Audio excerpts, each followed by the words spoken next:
Good morning, everybody. We're here today to do another Stitch with Me.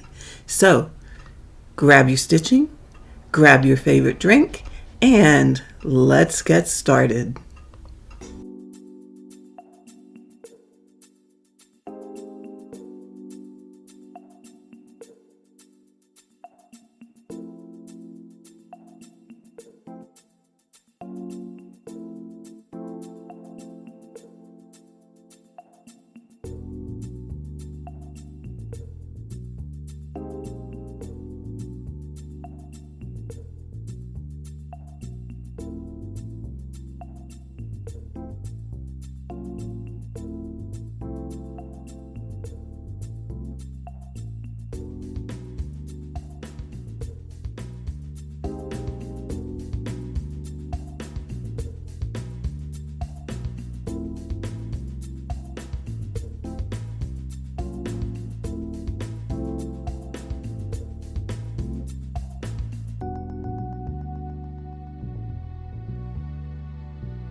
Well, good morning, folks. Let me find my camera here. Oh, here we go. There we are.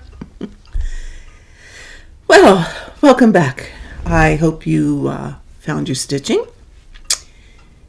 found your favorite beverage, and are sitting with your feet propped up and in a comfortable position, ready to stitch today. So it's been a while since I did a Stitch with Me. So I thought, well, it's about time.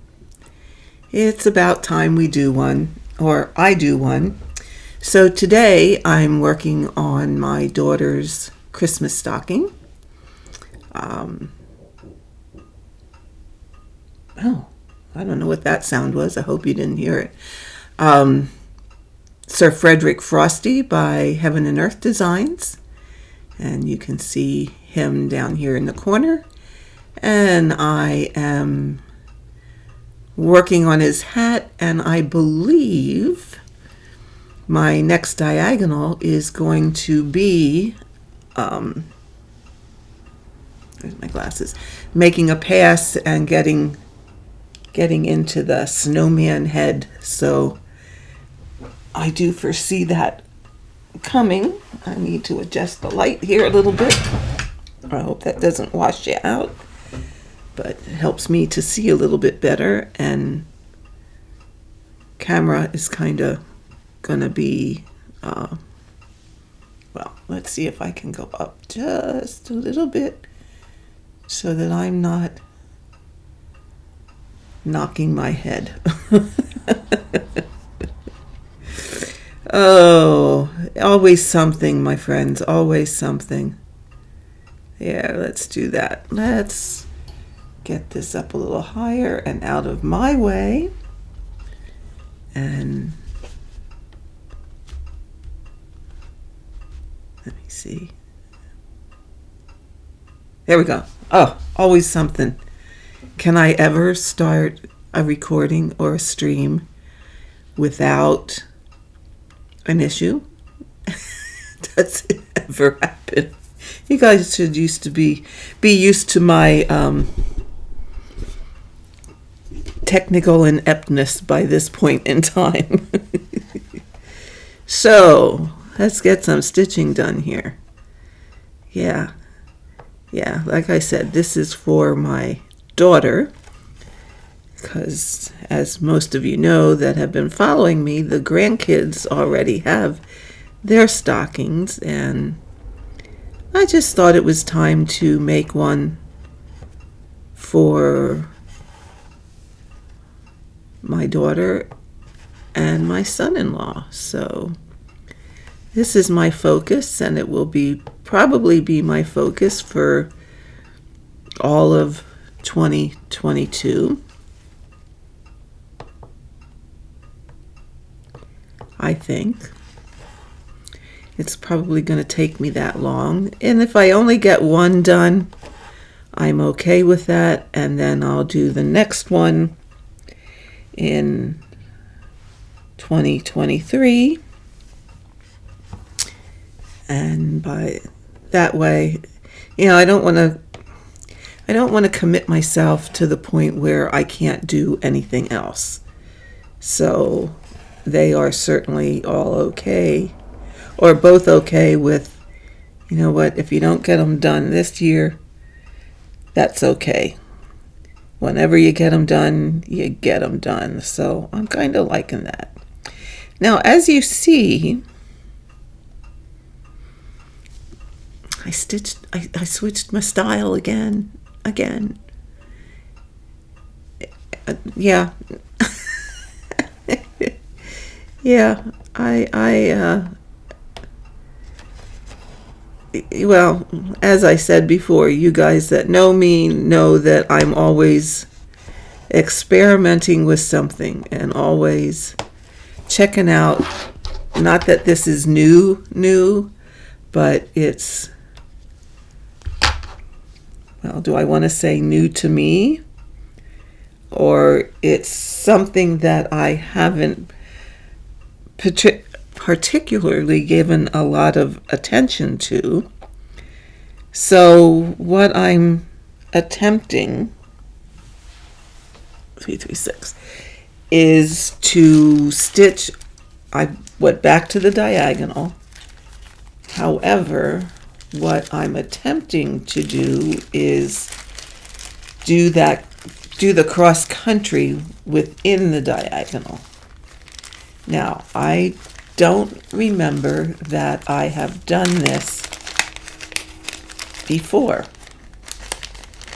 And there's a gal in my diagonal stitching group that is stitching this way, and she has just made amazing progress. I mean, she only has a few more diagonals to do, and her piece will be finished, and it's a big one. So I thought, things that make you go, I think I have to try this and see how it goes. Now, I will say, if you are all about keeping your back neat, this is not necessarily, well, and then you want to pull that through. This is not necessarily the technique you want to use. Because you can do one of two things, and the one's going to make your back a bit messier. Okay, let's pull this thread out one more time with your finger before you get it anchored. If you travel long distances, so if this color, I just put a stitch in here. If it's not used again until I get down here, that's going to add to the bulkiness on the back. That's a given.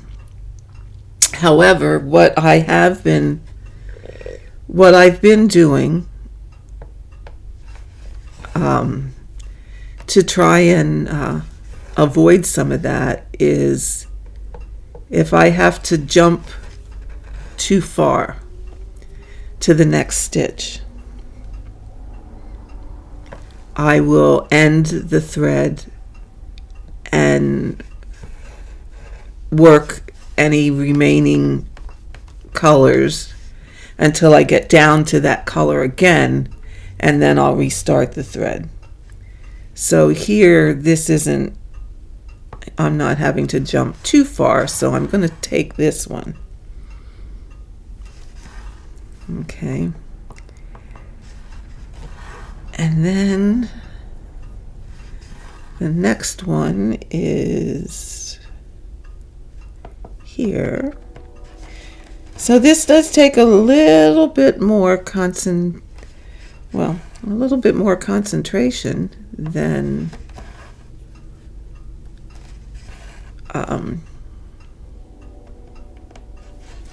really seriously, any heaven and earth design takes concentration. However, I really am finding, let me mark off here, this method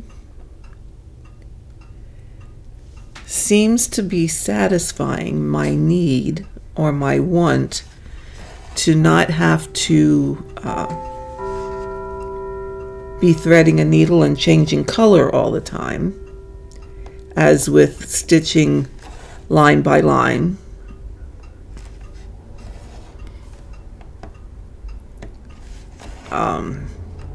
This way I can do one of two things.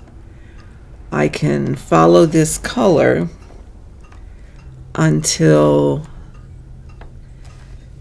I either run out of stitches that need stitched, or the jump is too far. So if I do right now I'm working with 336. So if I do all of this color, then I end this thread and go back up here to the top, and this next open space, I'll pick that color and work it down.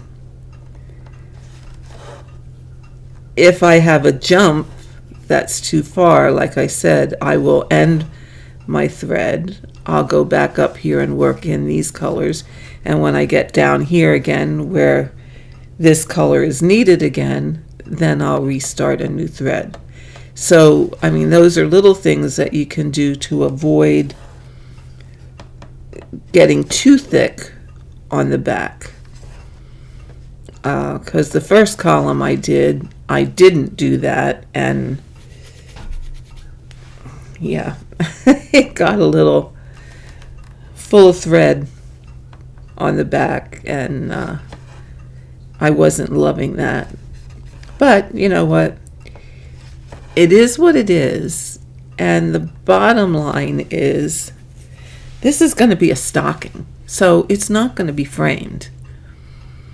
And I'm going to put some fusible Pellin on the back of this to hold everything together, and there's going to be a little bit of batting in there to give it some body. So I'm not, in this case, I'm really not worried about the back at all. So if it pardon me, if it's messy, it's a stocking.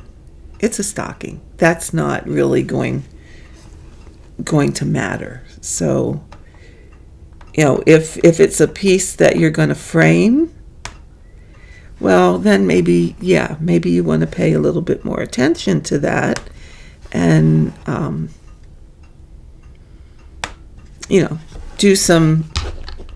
take some measures to avoid having a big floss buildup.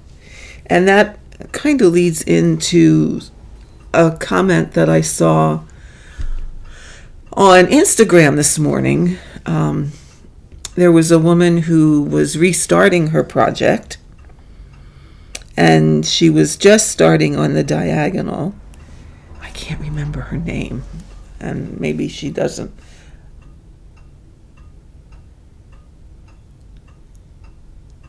Yeah, I don't know her name, but she wanted to give diagonal stitching a fair try, and it's oddly very thick. Let me see. Now I lost the post. Why is it on Instagram when you finally find something and you go back and you're scrolling and scrolling and scrolling and scrolling, and maybe you find it and maybe you don't. But at any rate, she had a fairly bulky back, and I have to wonder if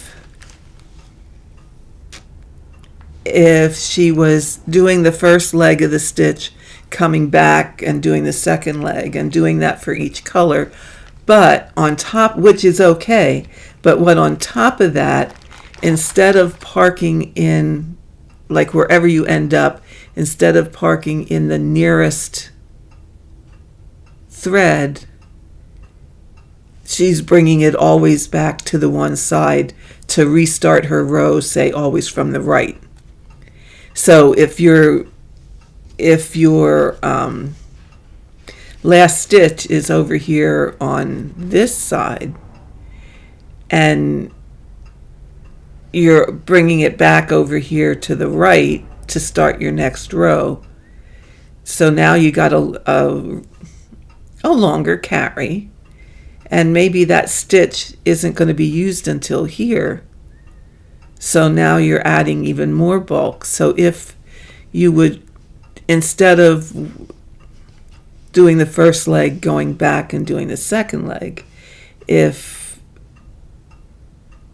I'm just thinking out loud on all of this, because I'm not one that has always started from the same side of my row. I have always went to the next closest occurrence of that stitch, whatever is closest to the one I just finished. So that reduces the thread usage. If you're going to go all the way back to the beginning of the row and then not use it to the close to the end of the row, then you're adding more bulk. Does that make it makes sense to me, but does that make sense to everybody else? So my suggestion to her was to stitch each X individually and try that and see how that works out. If that helps to reduce the bulkiness that she's finding in the back. I think, as with anything, it's everybody develops their own style and finds what works for them. And there's no right and there is no wrong in stitching. It's stitch what makes you happy and stitch in the method that works for you. That's if you go back to my very first videos on diagonal stitching, which are how long ago did I do those? Geez, I'm going to say 3-4 years ago, when I first put up the how I stitch diagonally. It is nothing like the way I stitch diagonally today, or the way I am stitching right now at this moment. It's nothing like it. And if you watch those videos, up over the past 4 years, you will see that I have Oh, it just went in the wrong hole there. You will see that I have changed my technique many, many, many times. Many times. And it's all a matter of constantly experimenting and, okay, today I'm really liking this particular method of stitching cross country in the diagonal, and it's making sense to me and I'm enjoying it, and it satisfies my need to want to stitch cross country, because I think I've said it before, at heart I am a cross country stitcher. Until I started doing Heaven and Earth designs, I always stitched cross country. I never, even years ago when I stitched a lot of grafts by Barbara and Cheryl. I believe Blitz Stitch is doing one right now. Back in the 80s, I had done 5 of them. And even then, I stitched those cross country. I never knew, at that point in time, I never knew any other way to stitch. And oh my, of course you're stitching from a paper chart, and wow, don't we all get spoiled rotten with these digital patterns and being able to mark your chart digitally, and it's wonderful. It's absolutely wonderful. But yeah, it spoils you. I really don't want to go back to a paper pattern. I can't do it. But what I used to do then is I had colored markers. And I did it a little bit different back then than some of you are. I'm sorry I'm casting a shadow here. I had to put my light behind me to be able to see right. What a lot of people these days do is they may highlight the color or the symbol that they want to stitch. And then as they stitch it, they mark it off. So they might highlight it in yellow, but then as they stitch it, they mark it off in, say, blue, so that when the square turns green, they know that stitch is done. Well, what I did a long time ago, was I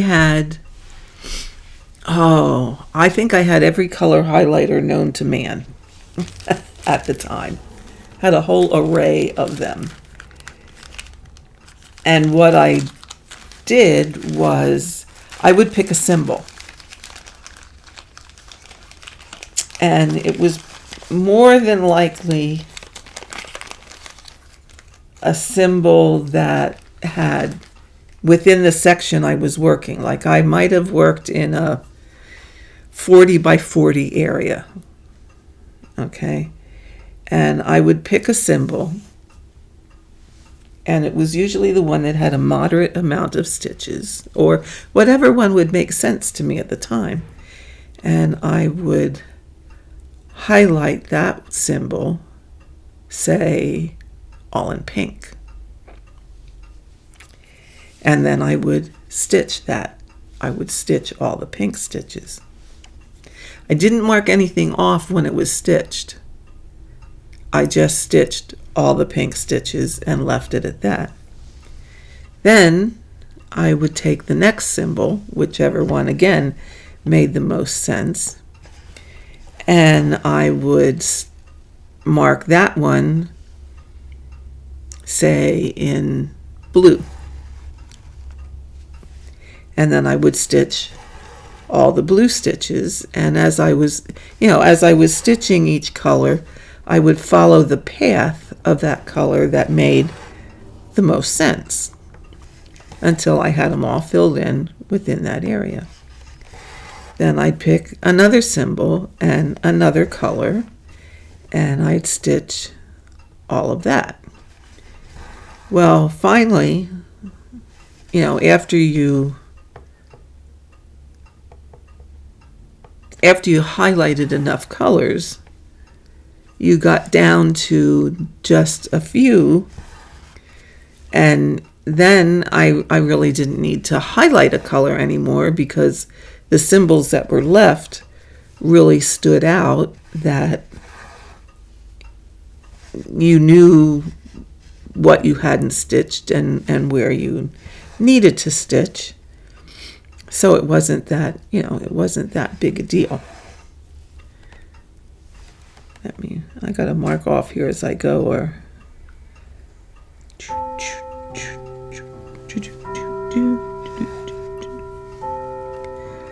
so, that's how I did it back in the day. Back in the, you always hear me call it the cave days. It was. I'm not telling you how long ago that was. Well, it was back in the 80s. So that's a long, long time ago. But that's, I didn't, at that point in time, I didn't know anything any different. And I didn't know that many people that stitched. And the ones that I knew that did stitch didn't do a project as large as that. So I was out there figuring out my own way.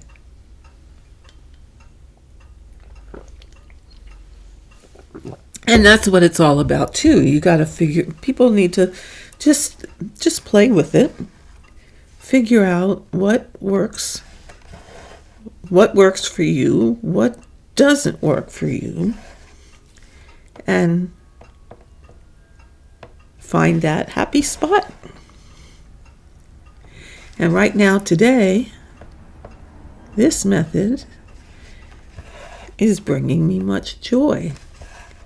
So this will probably be the method I stick with for a while, because I'm really kind of liking it. Like I said, it takes a little more, like cross country, it takes a little more paying attention, but I don't get lost in this. Like when you do,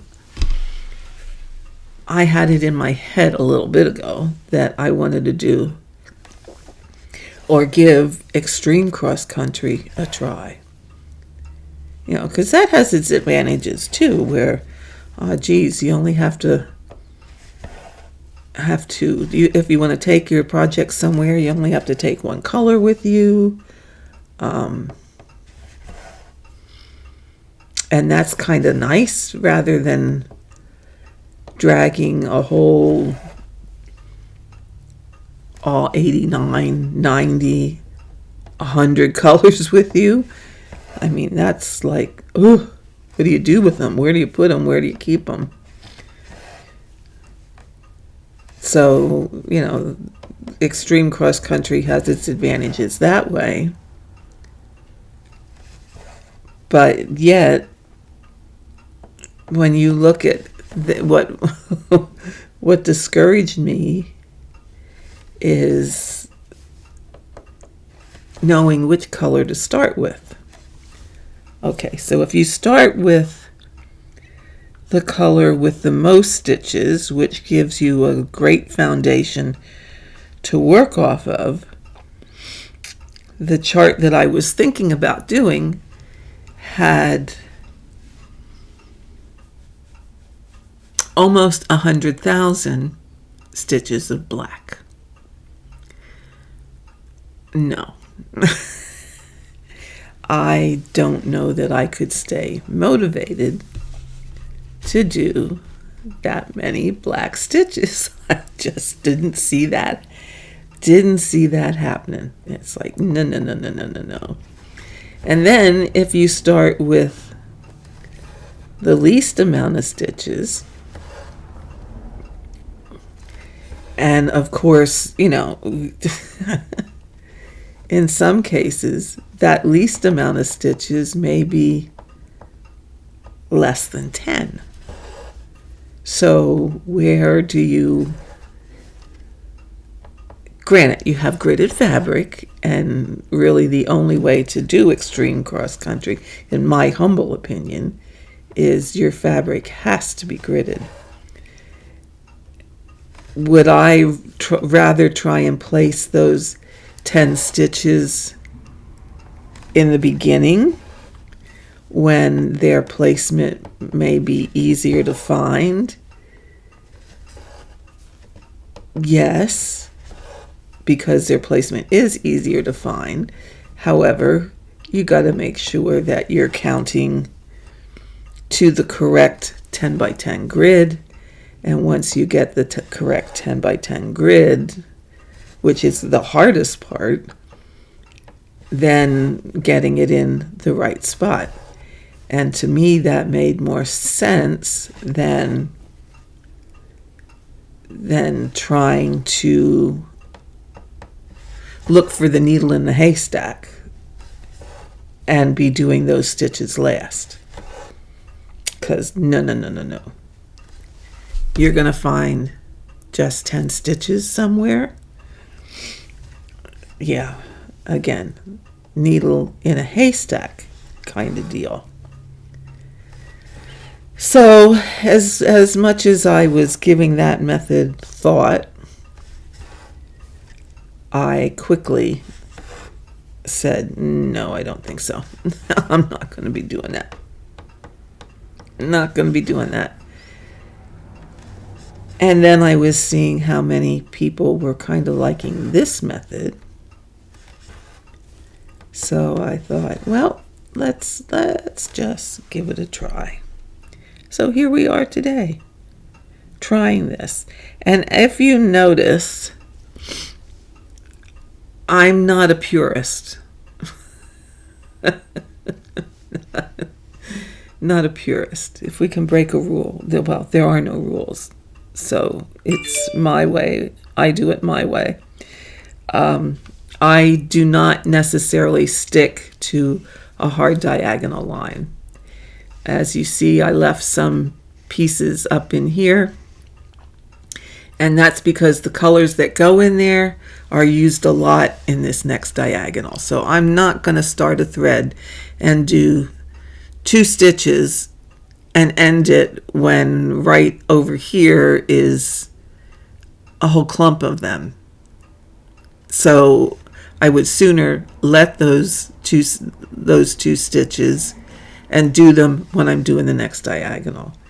As I did down here, this is a bunch of stitches that are going to be included in this diagonal. So I will fill these in as I get to that color and get down here. So, again, I'm not a purist in the fact that it has to be a perfectly straight line with everything filled in. That, no.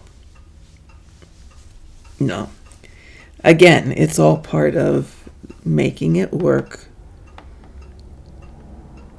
and work, the way it, doing what you want to do that makes you happy.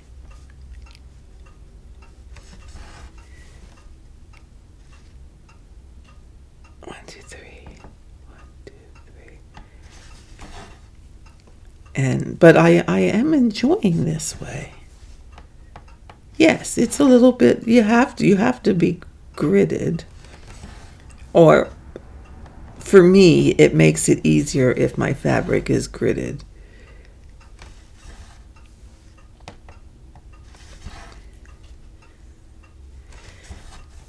But you know, if you can do it without gridding your fabric, hey, go for it. I used a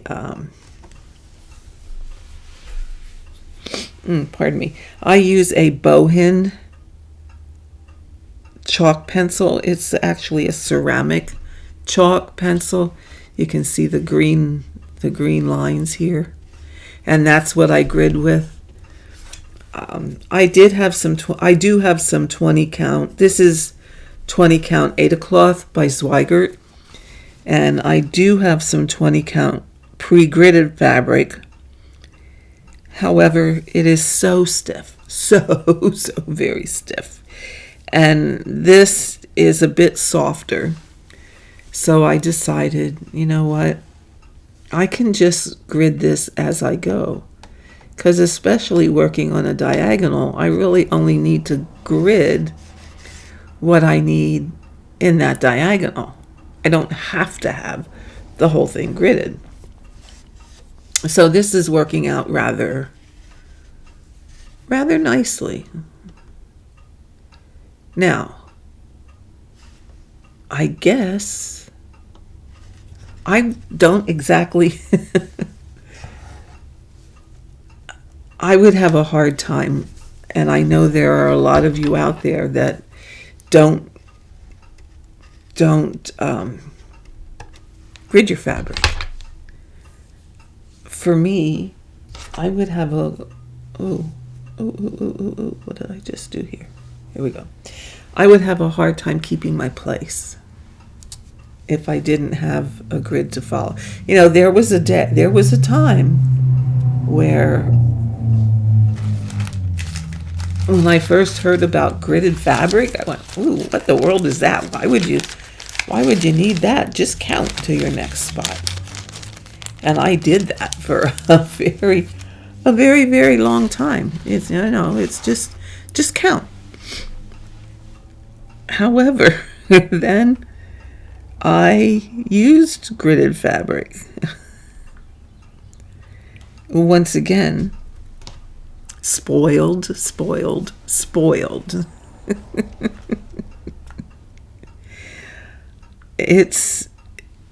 It just makes, I don't know, it just makes it so much easier to have it pre-gridded, and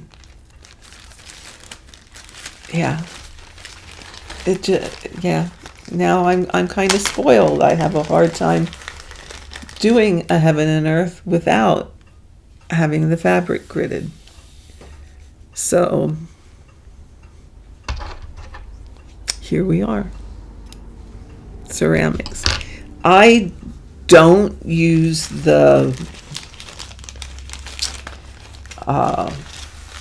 water soluble markers. And that's, again, it's just a personal preference. I don't use those. I experimented a little bit with them, and they did not, or at least the one that I used, did not wash out.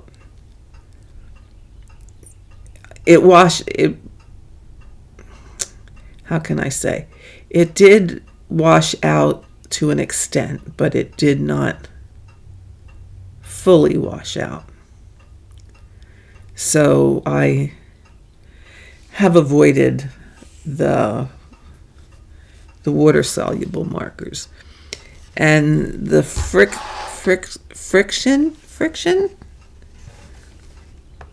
pens, they're supposed to be removed by heat. I have never tried those, because all too often I'm hearing that, yes, the marks come out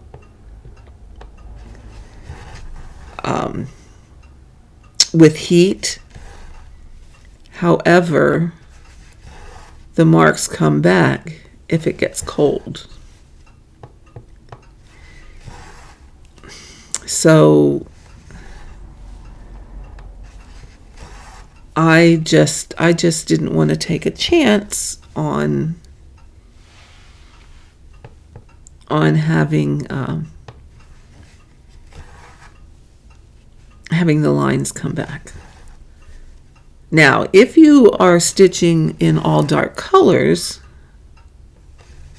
that's not a worriment, because you're not going to see it. Your stitching is going to cover it up quite nicely. So it's not a big problem.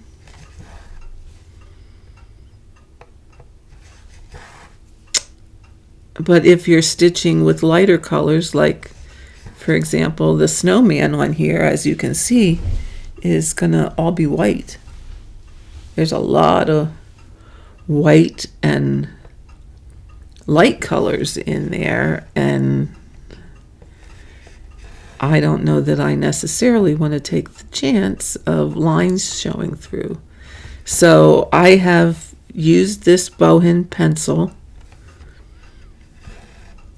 on quite a few projects, and each time it has washed out without any issues at all. In fact, a lot of times, just by working your piece and your hand going over the fabric, it tends to rub off, and I often have to redraw the line to be able to see it again, because it will fade and get lighter. So I just redraw it, go over it again, no big deal. So, well, let's see, what else do I have to talk about today? Oh, let me think here. Oh, I got a very exciting phone call this week. A voice from my way past, which was just a joy to, she was just a joy to talk to and catch up with. It was the gal that I went to nursing school with. In fact, she lived, that was the day of diploma schools, and you lived at the hospital.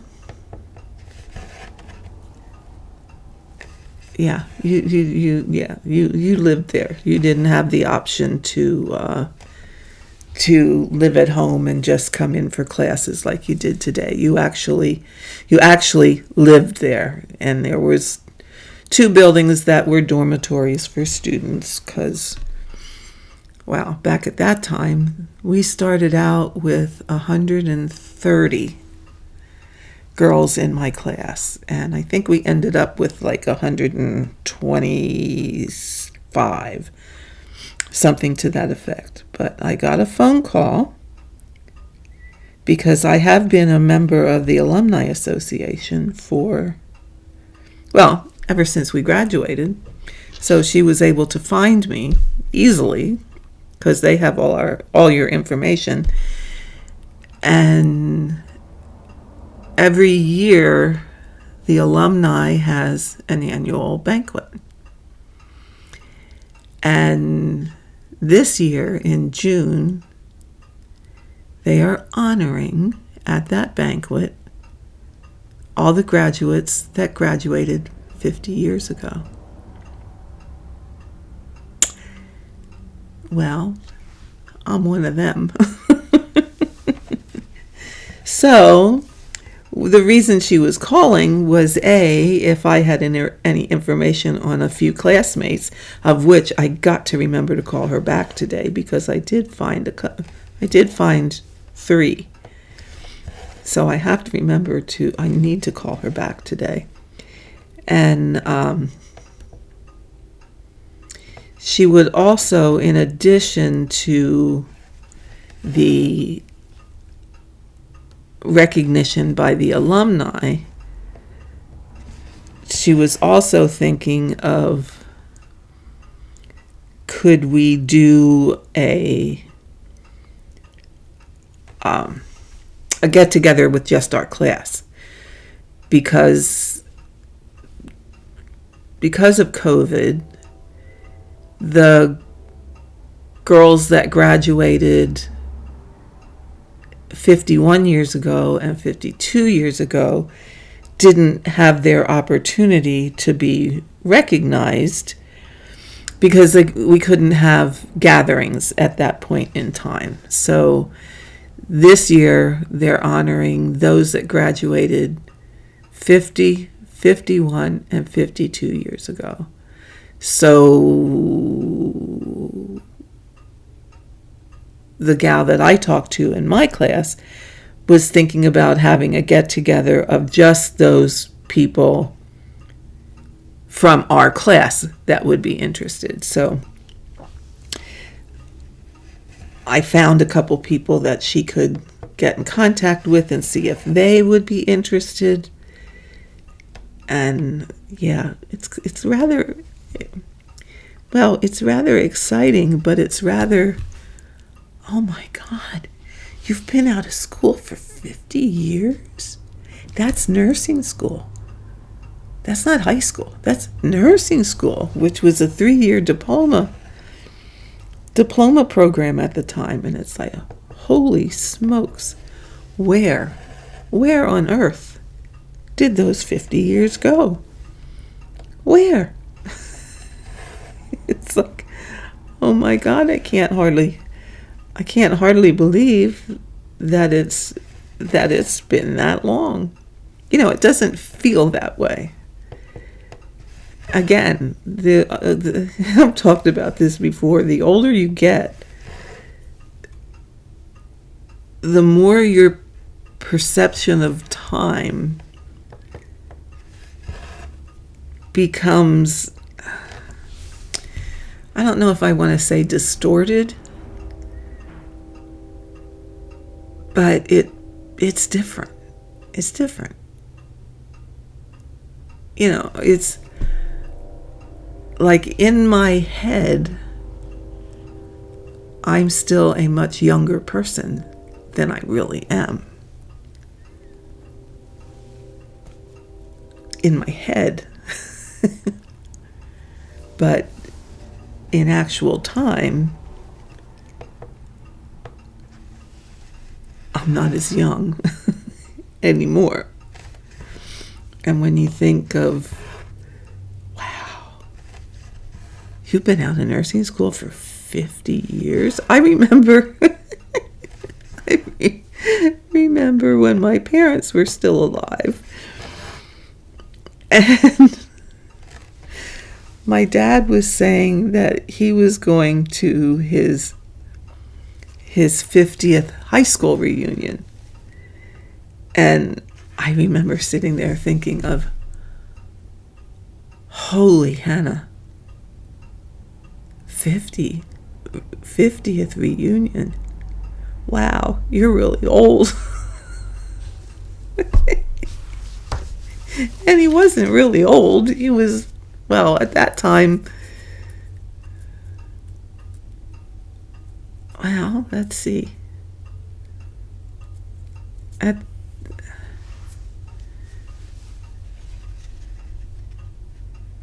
that time, he wouldn't have been, I can't remember. I can't do the math in my head at the moment. But I just remember thinking, wow, 50 years. That was like just an overwhelming thing. It's just like, you know, when I was in high school or junior high school, and you'd think about it. It felt like the year 2000 was forever away, that it wasn't going to happen for such a long, long time. And then, bam, here we are, 2020. 22. Where did all that time go? I don't know. So your head feels like it's still much younger. Then again, your body says, no. You ain't as young as you think you are. Your body says, get over it. Because this poor old body has been through a lot over the years. A lot. But yeah, it was actually just a joy to catch up with my friend from school who I don't think I've seen. I think I went to our 20th class reunion, and they haven't had reunions as a class since then. So that was the last time I saw her. So that was like, golly geez, 30 years ago? Had to be. So it will be fun to catch up with everybody, because I am going. 1, 2, 3. Yeah, I will be attending that reunion. I don't go to my high school reunions. Holy smokes, that's soon pushing 55 years. Wow. But I don't go to that one for the simple reason that I graduated from that high school. However, I only went to that high school for a year. My dad had to change his job. Well, not change where he still worked for Bell Telephone at the time, but he was promoted and he had to move to another city. So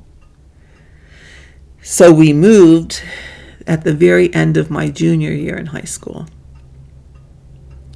which meant that I did like 2 months of my junior year and all of my senior year at this high school. So really what happened was I don't go to those reunions because I really don't know those people. I had a few friends, but as far as the whole big class was concerned, I didn't really know all those people. So I didn't feel the overwhelming need to have to go to a reunion. The reunion I would have much rather gone to would have been my reunion from the area that I grew up in. But of course, that was not a possibility because I didn't graduate from there. So, again, it is what it is. Lost contact with a lot of those folks, which was sad. But over the years, and you've tried to find some to reconnect with, but that's not always possible either. That you can find people that you went to school with. But I've looked, and it's okay. No biggie.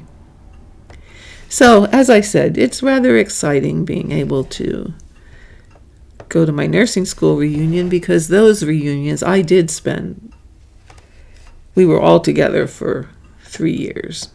And it was an experience. It was quite an experience. Like I said, we had to live there. There was no option to live there.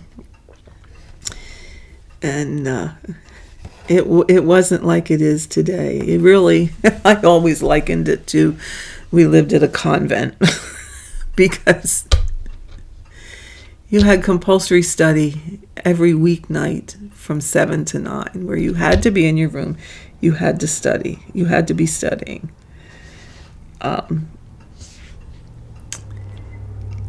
You were allowed to go out till 11 p.m.